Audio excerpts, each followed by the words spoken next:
नमस्कार।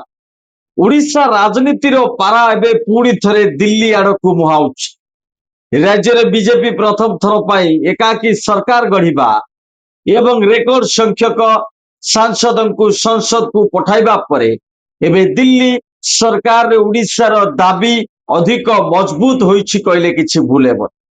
किंतु यार भितरे केंद्र मंत्री धर्मेंद्र प्रधान को इस्तीफा राजनैतिक चित्र को संपूर्ण बदलाई दैछि।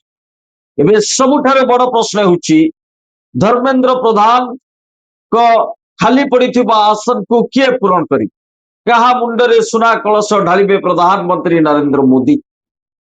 दर्शक बंधु पूर्व केंद्र मंत्रिमंडल रे ओडिशा रु 3 जन मंत्री धर्मेंद्र प्रधान जुएल ओराम एवं अश्विनी वैष्णव थिले। एपरिकी आउ जन को सामिल करा जिबा नै चर्चा भी चलीथिला किंतु कांग्रेस जनता पार्टी रो जोरदार आंदोलन पर केंद्र शिक्षा मंत्री पदरु धर्मेंद्र प्रधान इस्तीफा देइछंती। एबे मात्र 2 जन मंत्री ओडिशा रु प्रतिनिधित्व करछंती। अन्यपटे लोकसभा रे 20 जन एवं राज्यसभा रे 5 जन समुदाय 25 जन सांसद को बल बीजेपी पाखर अछि। तेणु ओडिशा कोटारु केंद्र मंत्री मंडल रे अधिक स्थान पाइबा पाई दाबी केवल युक्तियुक्त नुहे वरं स्वाभाविक।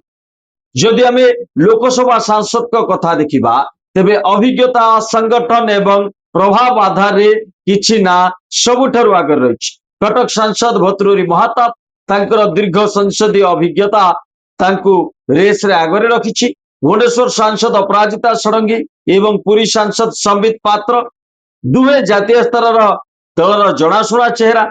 दक्षिण ओडिशा आशिका सांसद अनिता प्रियदर्शनी, कंधमाल सांसद सुकांत पाणिग्राही एवं पश्चिम ओडिशा बरगढ़ सांसद प्रदीप पुरोहित को ना जोरसोर रे चर्चा होछि।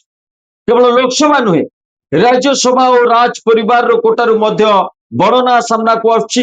निकट राज्यसभा को निर्वाचित होइतिबा राज्य बीजेपी सभापति मनमोहन सामल एवं पूर्वतन केंद्र मंत्री दिलीप राय को ना बेस चर्चा रही। दिलीप राय को पूर्व केंद्र मंत्री भावे काम करिवार अभिज्ञता रही। बालेश्वर सांसद प्रताप षडंगी स्वच्छ भाव मूर्ति एवं पूर्व मंत्री थिबार अभिज्ञता रही। यह सहित कलाहांडी सांसद मालविका देवी जे प्रथम थर जीति एवं बलांगीर सांसद संगीता सिंहदेव को ना मध्य उपकूल पश्चिम ओडिशा गणित रे गुरुत्व बहन कर। उपकूल पश्चिम और दक्षिण उत्तर ओडिशार सबु प्रांतरु एबे दिल्ली दरबार रे लबी जोरदार चलछि। प्राय डजन ऊर्ध्व सांसद आशा बांधी बसचंती। किंतु आमे समस्ते जानू प्रधानमंत्री नरेंद्र मोदी एवं दलर शीर्ष नेतृत्व सदाबेले चमकाइबा भली निष्पत्ति नियंती।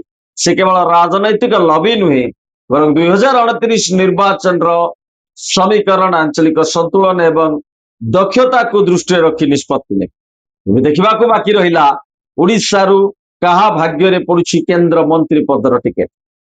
नमस्कार।